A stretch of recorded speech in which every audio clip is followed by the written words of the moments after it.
నమస్తే, నేను Ashok Kumar. Welcome to our channel.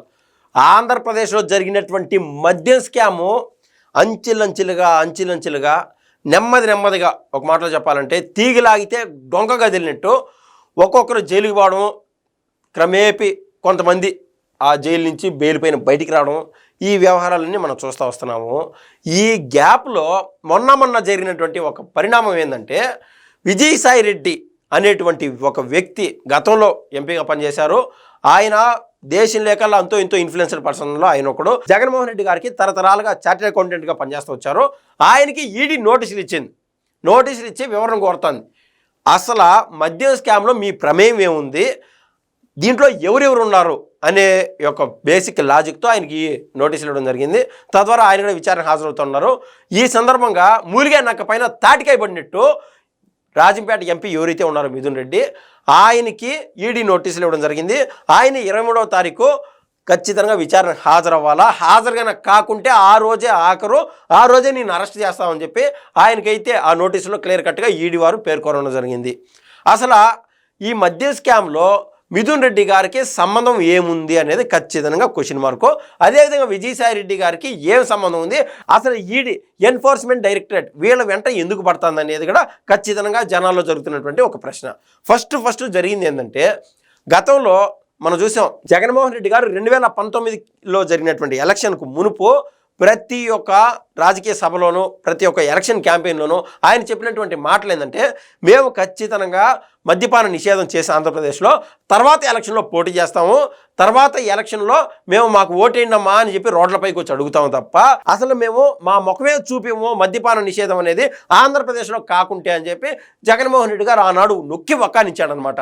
మద్యపానం అనేది పక్కన పెడితే గంజాయి అనేది ఎక్కడికక్కడ పేరుకుపోయినది ఆంధ్ర రాష్ట్రంలో మనం చూసాం. అంతెందుకు జగన్మోహన్ రెడ్డి గారు ప్రభుత్వంలో లేరు, ఇప్పుడు ప్రభుత్వంలో ఉన్నది చంద్రబాబు నాయుడు గారి ఈ యొక్క ఏదైతే గవర్నెన్స్ ఉందో అది చూస్తూనే ఉన్నాము. టీడీపీ అదేవిధంగా బీజేపీ జనసేన యొక్క కూటమి యొక్క గవర్నెన్స్ చూస్తున్నాం. అయితే ఈ కాలంలో కూడా కానిస్టేబుల్ పైన అక్కడ తెనాలిలో తప్పిది రీడే ప్లీజ్ కానిస్టేబుల్ పైన అక్కడ తణుకులో దాడి చేసినటువంటి ఘటన మనం చూసాం. ఆ దాడి చేసింది ఎవరంటే గంజాయి స్మగ్లర్లు, గంజాయిని హ్యాబిట్యువల్గా వాడేవాళ్ళు, వీళ్ళందరూ వాళ్ళని పరామర్శించడానికి జగన్మోహన్ రెడ్డి గారు పోవడం అది విడ్డూరం. అసలు ఏ విధంగా రాజకీయ మైలేజ్ వస్తుంది? బేసిక్ కామన్ సెన్స్ కూడా లేకుండా నా సైన్యం అంతా ఈ మాదిరినే ఉండాలా అని చెప్పి ఏదైతే తమిళ డైరెక్టర్ తీశారో మూవీ, ఆ సినిమాలో సూర్య పాత్రధారి వస్తాడనమాట రోలెక్స్ అని చెప్పి.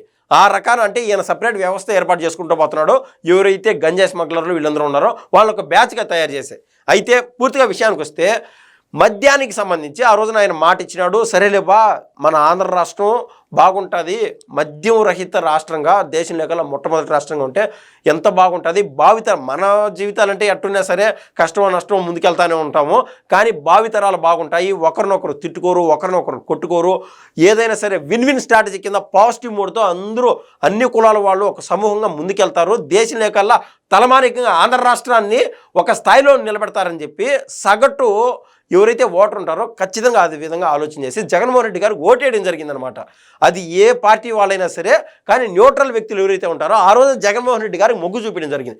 కానీ జరిగినటువంటి పరిణామం ఏంది, ఆ రోజున జగన్మోహన్ రెడ్డి గారు ఎలక్షన్ క్యాంపెయిన్లో ఉండగానే జగన్మోహన్ రెడ్డి గారి దగ్గరికి ఆయన స్వయంగా తమ్ముళ్ళు బంధువులైనటువంటి అనిల్ రెడ్డి అంట ఇట్లా ఏదైతే సౌత్ ఆఫ్రికాకు సంబంధించినటువంటి ఒక బ్యాచ్ ఉంటుందో ఆ బ్యాచ్ని తీసుకొచ్చి మనం ఏ విధంగా 12 రూపాయలకే ఒక మద్యం సీసాను తయారు చేయగలుగుతాము, ఇన్ ద సెన్స్ ఒక 12 రూపాయలకే మద్యాన్ని ఒక సీసాలో నింపే అంత క్వాంటిటీ మనం తయారు చేయగలుగుతాము, లేదా మహా అంటే 16 రూపాయలు అవుతుంది, దాని కాస్త 160 రూపాయలు మార్కెట్లో అమ్మొచ్చు అని చెప్పి ఆ రోజున కొంతమందిని తీసుకొచ్చి జగన్మోహన్ రెడ్డి గారి దగ్గర ఈ మిథున్ రెడ్డి అనేటువంటి వ్యక్తి ఎవరైతే కింగ్ పిన్గా చెప్తున్నారో ఏది మద్య స్కామ్ మొత్తంలో, అతను కసిరెడ్డి రాజశేఖర రెడ్డి ఇంకా చెవిరెడ్డి భాస్కర్ రెడ్డి వీళ్ళంతా సమూహం ఏర్పడి జగన్మోహన్ రెడ్డి గారికి చెవ్వల నిండా ఊదినారనమాట. సార్ మనం మాదిరైతే డబ్బులు క్యాష్ చేసుకోలేము, మాదిరి ఎలక్షన్లో అంతో ఇంతో కోట్లు పెడుతున్నాము, మనం ఖచ్చితంగా డబ్బులు సంపాదించుకోవాలంటే పార్టీలే మనం ఎలక్షన్లో గెలిచాక మళ్ళీ చూద్దాంలే, మంచి వచ్చాడో మనం చూసుకుందాం అన్నాడు. కానీ జగన్మోహన్ రెడ్డి గారు వన్స్ అధికారంలోకి వచ్చిన తర్వాత ఏదైతే వాళ్ళు ఎలక్షన్ క్యాంపెయిన్లో సందర్భంగా అన్అఫిషియల్ మీటింగ్లో జరిగినటువంటి వ్యవహారాలన్నీ తొవ్వి లోడి బయటికి తీసి ఖచ్చితంగా ఈ మద్యంలో డబ్బులు సంపాదించాలని చెప్పి ఆయన ఖచ్చితంగా భీష్మించుకొని కూర్చున్నాడు అనమాట.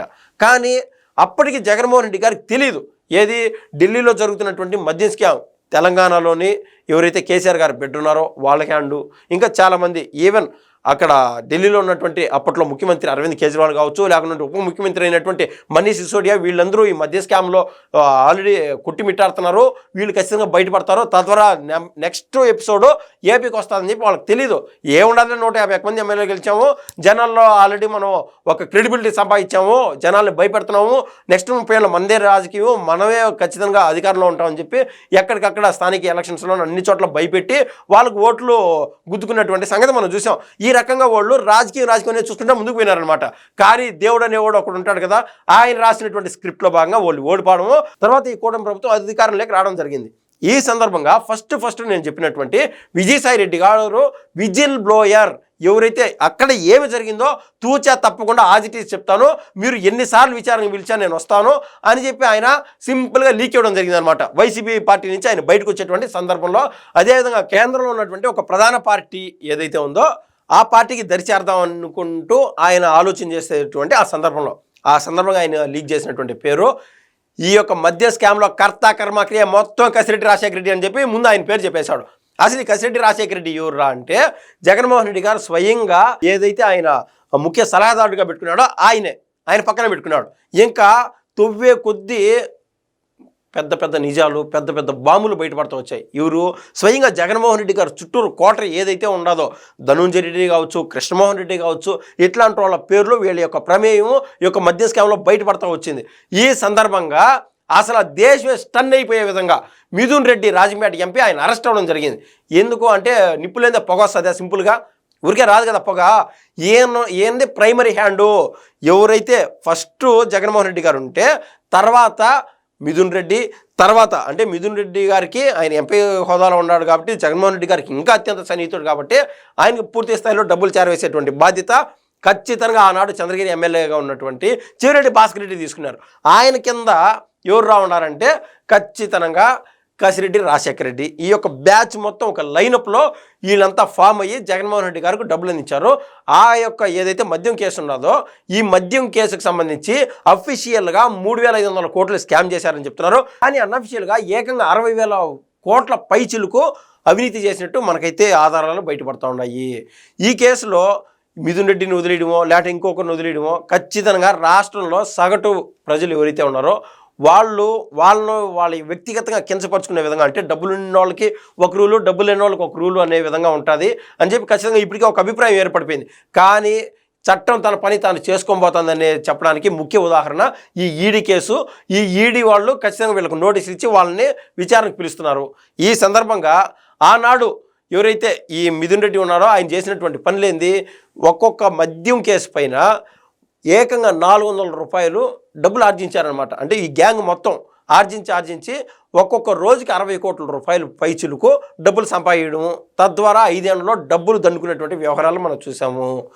ఇక్కడ జగన్మోహన్ రెడ్డి గారికి ఆనాడు ముఖ్య న్యాయుడిగా పనిచేసినటువంటి చెవిరెడ్డి భాస్కర్ రెడ్డితో పాటు రాజంపేట ఎంపీ అయినటువంటి మిథున్ రెడ్డి, వీళ్ళు ఆల్రెడీ ఒకసారి జైలుకు పోయి ఇచ్చారు. ఇంకా చెవిరెడ్డి భాస్కర్ రెడ్డి అక్కడ జైల్లోనే ఉన్నాడు.